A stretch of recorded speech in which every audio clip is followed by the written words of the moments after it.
함께 에스겔서 29장의 오늘 말씀을 교독했습니다. 28장까지, 그러니까 26장부터 28장까지인 하나님께서 이방 나라 두로를 향한 심판의 말씀을 주셨었는데, 이제 오늘 29장부터 32장까지는, 즉 이번 주 우리 함께 나눌 말씀은 애굽에 대한 심판의 예언 말씀입니다. 그러니까 오늘 29장 말씀은 애굽에 대한 하나님의 심판의 예언 말씀 가운데 그 서두와 같은 것이 바로 오늘 말씀입니다. 1절, 2절 말씀에 열째 해 열째 달 열두째 날에 여호와의 말씀이 내게 임하여 이르시되 인자야 너는 애굽의 바로 왕과 온 애굽으로 얼굴을 향하고 예언하라 말씀하십니다. 여호야긴 왕이 바벨론의 포로로 붙잡혀간 지 열째 해 된 해다, 그 얘기입니다. 양력으로 따지면 기원전 587년 1월, 정확하면 1월 7일, 그때의 날짜입니다. 하나님의 말씀이 에스겔에게 임하여서 애굽의 바로와 애굽을 향해 애굽을 향해 하나님의 이 분노를 지금 표현하고 계신 것인데요. 32장까지 계속되는 이 애굽을 향한 심판의 말씀은 총 7가지로 7단락으로 나눌 수 있겠는데, 그 가운데 오늘 1절부터 16절은 애굽 죄악으로 인하여서 몰락할 위험에 있다라는 것을 경고하시는 말씀이요, 17절부터 21절까지는 바로 바벨론의 느부갓네살 왕이 이 애굽을 정복하게 될 것에 대하여 말씀하신 것입니다. 여러분, 애굽이라고 하는 나라는 여러 면에서 이스라엘과 밀접한 관계 가운데 있었습니다. 창세기 말씀을 떠올려 보면 아브라함이 갈대아 우르를 떠나 가나안에 정착하기 전에 애굽으로 내려갔었던 일이 있었고, 또 그 자손인 야곱의 일가는 요셉으로 인하여 가나안에서 애굽으로 내려가 잠시의 번영을 누렸던 때가 있었습니다. 그런데 그 야곱의 자손들이 거기서 그 애굽에서 노예가 되어 살게 되었고, 그 다음 다시 출애굽하여 광야를 거쳐 가나안을 정복하여 들어가게 된 것이죠. 그래서 성경을 보면 애굽은 이스라엘이 노예 생활하던 곳, 종노릇하던 곳으로 보통 부정적인 의미로 사용될 때 많이 등장합니다.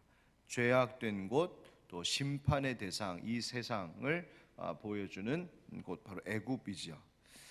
그런데 반면 또 애굽은 이스라엘이 배고플 때, 이스라엘이 기근을 겪을 때에 어려움을 면하고 오히려 번식하고 창대하게 할 수 있었던 그 장이 되기도 했습니다.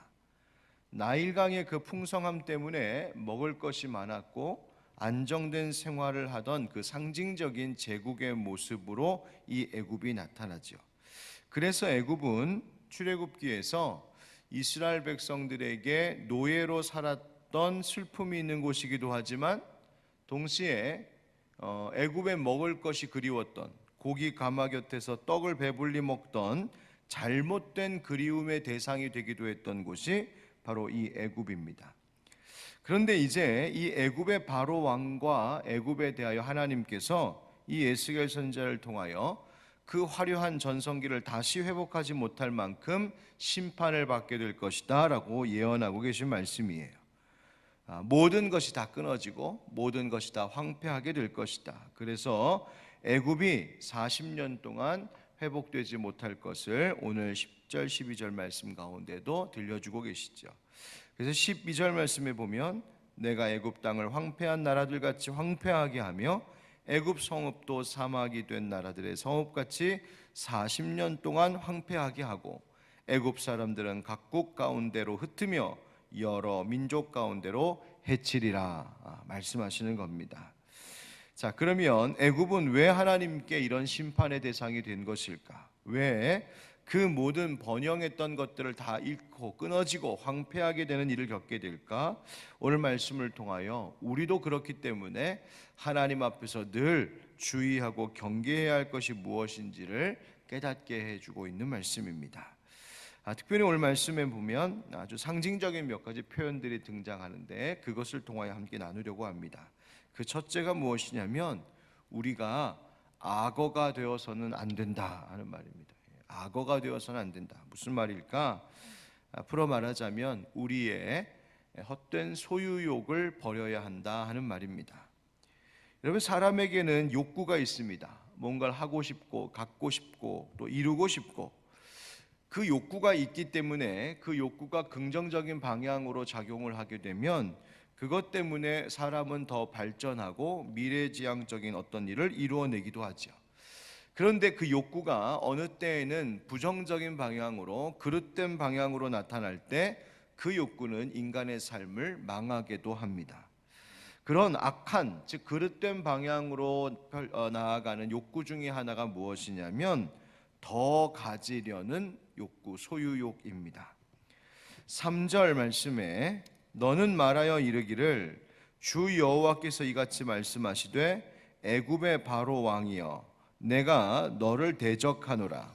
너는 자기의 강들 가운데 누운 큰 악어라. 여기에 큰 악어가 등장하죠. 그러니까 애굽의 바로를 향하여서 큰 악어다 얘기하는 거예요. 스스로 이르기를 나의 이 강은 내 것이라 내가 나를 위하여 만들었다 하는도다. 9절에도 애굽 땅이 사막과 황무지가 되리니 내가 여호와인 줄을 그들이 알리라. 네가 스스로 이르기를 이 강은 내 것이라 내가 만들었다 하도다. 그러니까 3절 9절에서 말하는 이 강은 어디냐 하면 이 애굽의 지류인 나일강을 말하는 것인데, 나일강을 말할 때 그것은 더 확장하여 애굽 자체를 상징하기도 하는 거예요. 다시 말하면 애굽의 바로가 애굽과 또 그 나일강의 주변 국가까지도 뭐라고 말하는 거예요? 다 내 것이다. 내가 나를 위하여 만든 것들이다. 다 내 것이다라고 그 소유 욕망을 드러내고 있는 표현이에요. 악어가 강에 살면서 악어가 거칠 것이 없죠. 악어 옆을 지나가는 다른 모든 생물들이 다 무서워서 피하죠. 그런 것을 보고 악어가 스스로 어리석게 생각한다는 거예요. 이 강은 내 거구나. 이 강은 내가 만든 것이구나. 어리석은 것이죠. 마찬가지로 애굽 그 바로가 그리했다는 것입니다.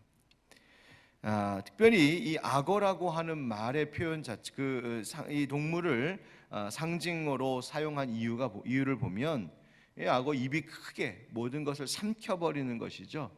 그래서 바로 그 삼켜버리는 욕망을 빗대어 말하고 있는 겁니다. 실제로 애굽은 이스라엘 백성들을 자기의 노예로 삼기 위해 붙들고 있었어요. 바로 그것이 출애굽기 이야기이죠. 또 이스라엘의 분열 이후에도, 북이스라엘 남유다로 나뉘어진 이후에도 애굽의 바로는 예루살렘 성전을 점령하기 위해 수많은 전쟁을 일으켰던 역사를 볼 수 있습니다. 그런데 이렇게 더 갖고자, 더 차지하고자 하는 이 소유의 욕망을 가지고 있는 애굽을 향해 하나님의 심판이 단호하게 내려지고 있는 겁니다. 이들의 최후가 어떻게 될까? 바로 5절의 말씀과 같이 들짐승과 공중의 새의 먹이가 되는 것, 그것이 너희의 최후다라고 말씀하고 계세요. 여러분, 애굽의 소유욕이 바로 이 애굽을 심판받게 만든 겁니다. 왜요? 이 소유욕은 이것은 내 것이다, 나를 위한 것이다 라고 하는 말은 결국 또 하나의 교만한 태도, 교만함의 모습이기도 하기 때문에 그렇습니다.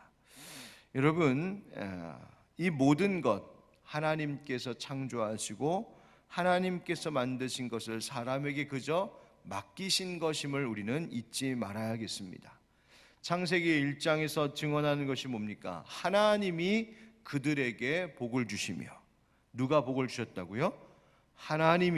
하나님께서 사람을 지으시고 하나님께서 다른 모든 피조물들을 지으시고 하나님이 사람에게 그것을 맡기고 복을 주셨다는 거예요. 복을 주시고 열매 맺는 모든 나무를 주시고 푸른 풀을 먹을 거리로 주시고 모든 것을 창조하신 그 주인 그리고 공급자가 바로 하나님이신 것이죠. 사람에게 이 모든 것의 주인이라고 말씀하지 않으셨고 이 모든 것을 맡은 자라고 말씀하시는 겁니다. 여러분, 이스라엘에게 가나안 땅 나누어 줄 때도 하나님 보시면 그 땅의 소유권을 넘기신 것이 아니었어요. 그 땅을 하나님께서 맡기신 것이었습니다. 소유권이 이스라엘 백성들에게 있는 것이 아니라 궁극적으로 그 땅은 하나님 것이라고 말씀하세요. 그래서 레위기 25장 23절의 법률을 보면 토지를 영구히 팔지 말 것은, 그러니까 이스라엘 백성들 사이에서는 토지가 매매 거래의 대상이 되지 않는 거예요. 왜? 토지는 다 내 것임이니라 하나님 말씀하셨어요.